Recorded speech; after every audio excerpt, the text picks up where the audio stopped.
Hannah Crofts, also known as Baby Velvet. Welcome to Australian Musician. Thank you. So happy to be here.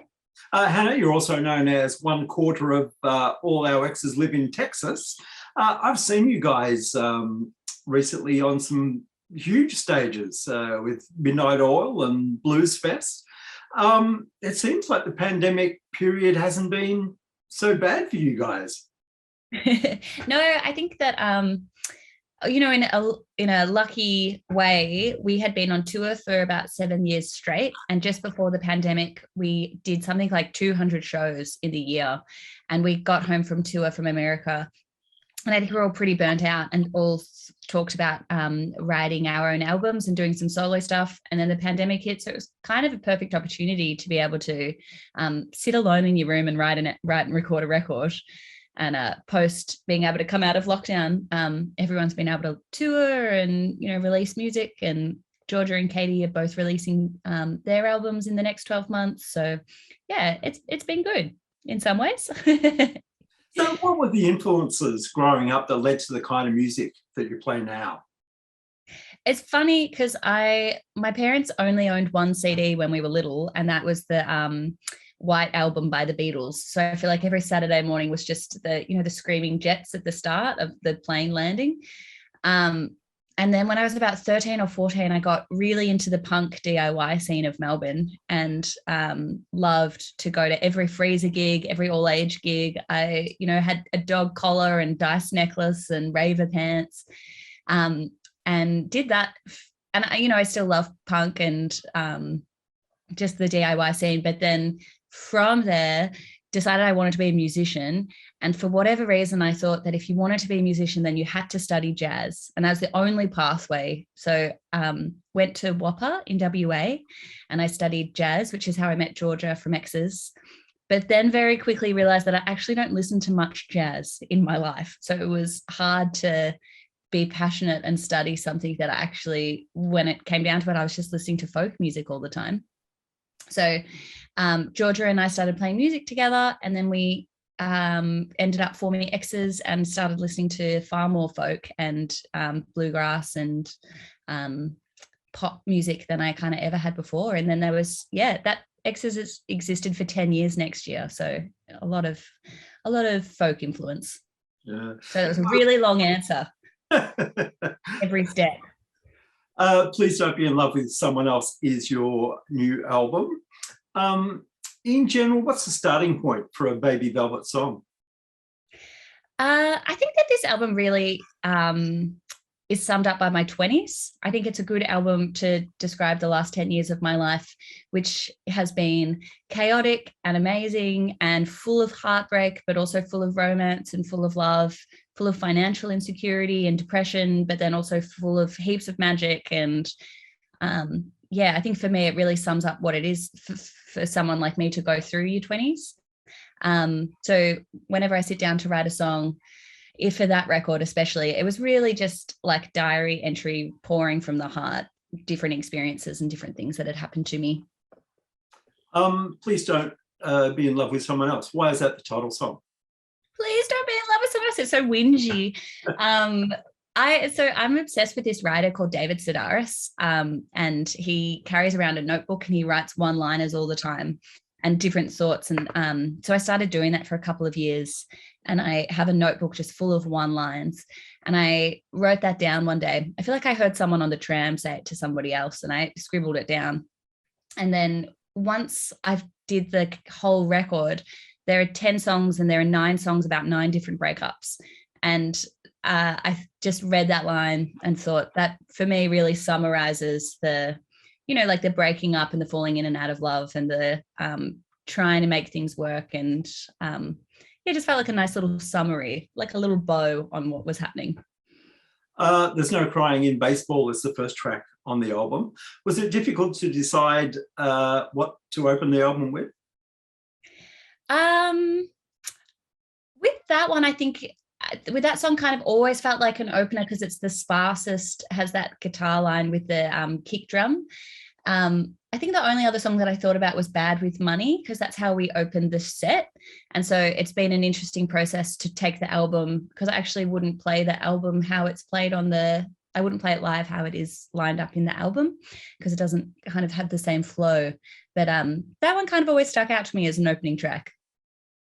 Another track, Best in Show, is a track you also play with the Exes.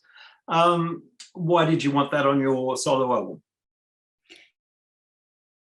I am really proud of that song. I wrote that song a couple of, well, yeah, maybe 4 years ago now. And my favorite band is Shovels and Rope. And I've been listening to a lot of them. Who, if you don't know them, it's a husband and wife, and Carrie Ann plays the drums while she sings, and her partner Michael sings and plays guitar. And it's really raw, and it's two people singing at each other. And I just love the energy that they have. And so I sat down trying to write a song in that vein of like raw emotions where there's heaps of harmonies, but you're kind of yelling at each other. And so I wrote Best in Show, and I feel really proud of it because it's really fun to play. And I feel like I sat down to achieve a task, and a musical task, and hopefully achieved it. So we played it a lot with Exes, and Exes is going to do a second record at some point, but it's, you know, still a little while away from happening. And I think sometimes if you play a song live for a really long time and never record it, then you can get bored of it and write new songs and want to move on and record the new songs. So just timeline wise, it really worked for this song to fit in on my album and not an Exes album. And also I just feel like it's a real rock song, and sometimes you're standing up on stage with the Exes with a little ukulele and a little mandolin, and you're like, it doesn't have the weight behind it that I really want to give it. It's a beautiful version that we do with Exes, but I wanted a bit of grit. Is there a track that's closer to your heart than others on the album? I think They're Bad with Money probably is still close to my heart when I sing it, because I think it's still, it's got a mixture of stuff about my family and a mixture of stuff about my love life, and a mixture of, that song really encapsulates the album for me, and working with the producer, Kevin Radaman, that I work with for the album. And I always picture that song, this is like wanky of me to say about my own song, but if you've ever seen Little Miss Sunshine, there's a bit where the family is in the car and they're driving over an LA freeway, and it just starts being expansive, and it's a real getting out of town. And I think that the bridge in that song really just opens up in this way that makes me think of like sparkly, we're getting out of here, everything's moving forward, in a magical coming of age song. So I think that one really stays with me. Yeah. Production wise, the album has a big sound. Was that always going to be the way? I started this record, so half of it is produced by my friend James Gilligan, who is a bass player in Melbourne, and he is a producer in Brunswick. And we started making it, and it was far more sparse and DIY. And then I had the opportunity to work with Kevin, who is in a band called My Morning Jacket, and he's done Ray LaMontagne, and actually found him because he did a record by a Los Angeles woman called Jenny O. And I just loved the combination, and what I wanted to do with my album was to have a combination of LA surf rock Beach Boys sound, but also mixed with like a Beatles palette.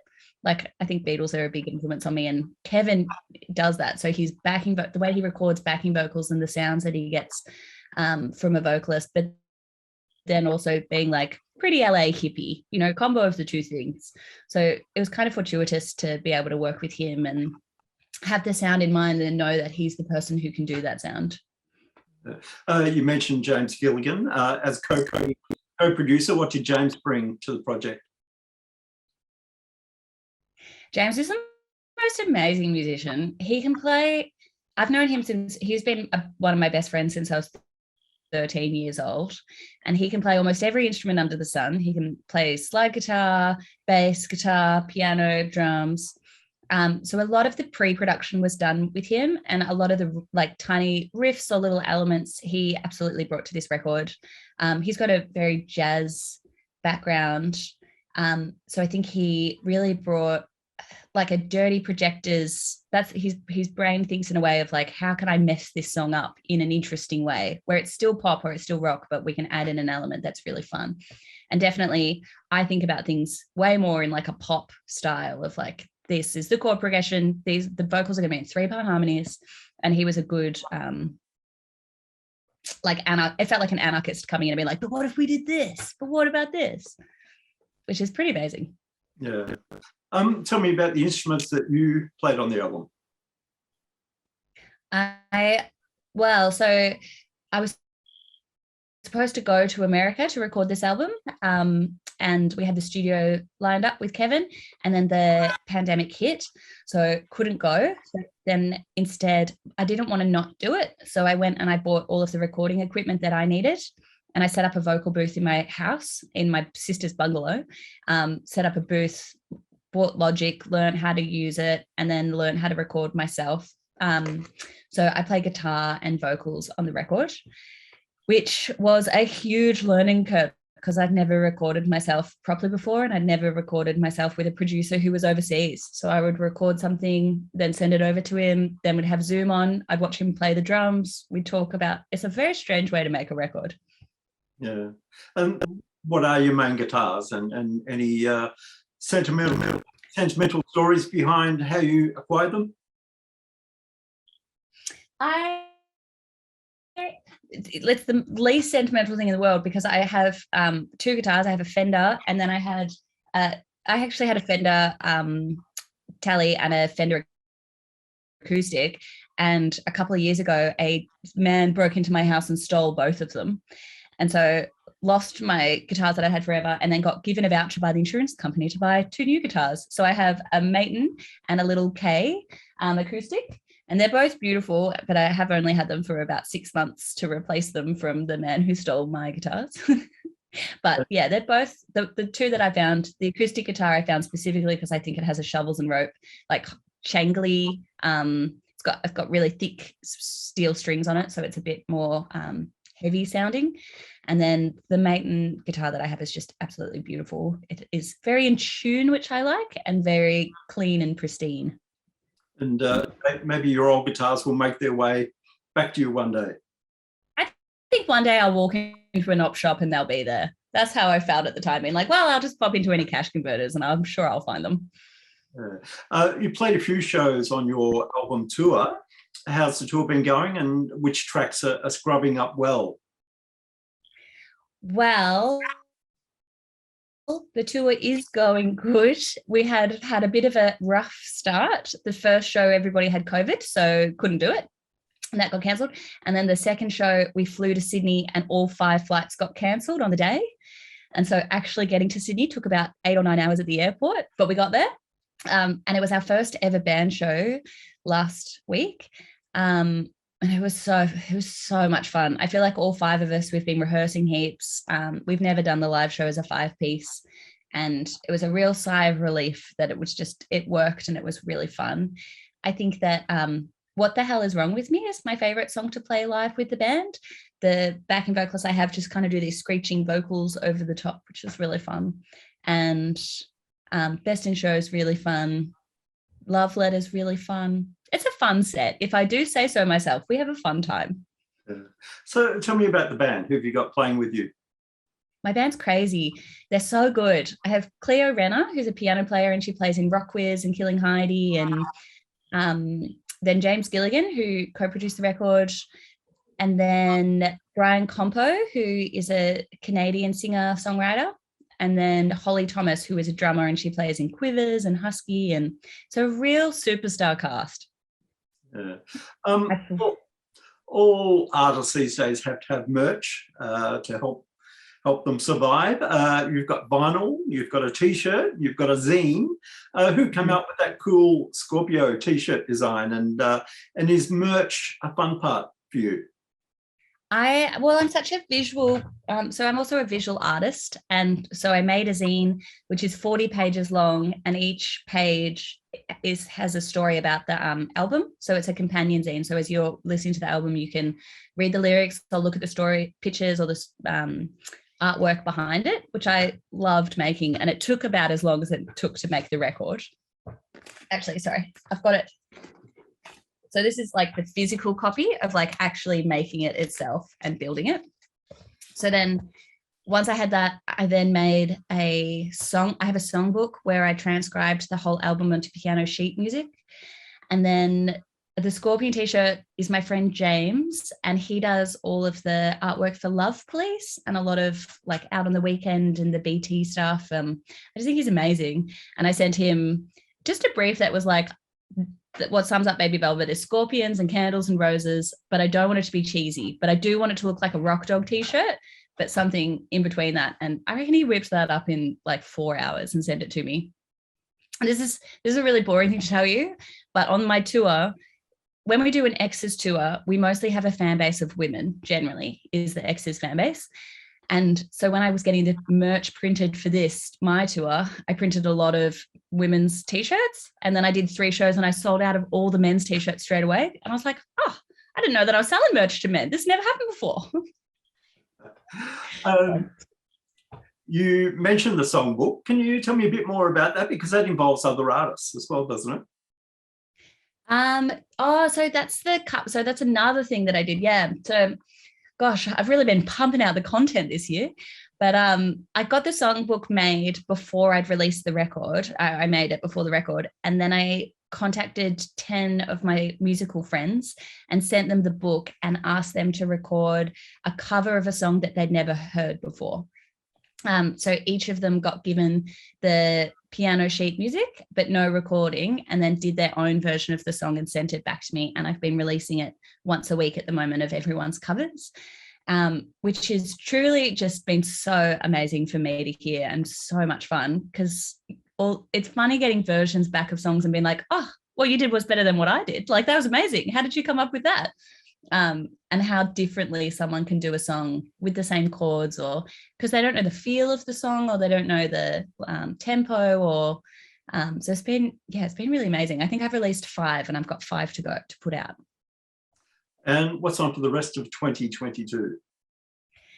So we've got 6 more shows coming up, and then I want to spend the rest of the year. I've got a bunch of shows booked in that I haven't announced yet, but spend the rest of the year touring, hopefully, fingers crossed. I'm a real show dog. That's my dream, is to tour as much as I can for the rest of my life. So I'm going to keep trying to do that. And then early 2022, 2023, start thinking about the next record and writing it. What am I going to do next? Woo! You put this one out and then you got to think about the next one. So you kind of alluded to it, but what's the grand plan for Baby Velvet? I want to be the oldest little old lady standing on stage. I want to be like Dolly Parton standing there with a guitar with giant fake nails playing. But that's the grand plan is I love making music and I love touring, and I want to be able to tour for as long as I can. So a lot of this is me trying to build something that I can, because Exes could tour forever. And I'd love to get there with Baby Velvet. Hannah, Baby Velvet, your album Please Don't Be in Love with Someone Else is out now. It's a great album. People should definitely give it a listen. It's been great to have a chat, and we'll catch you next time. Thanks so much for having me.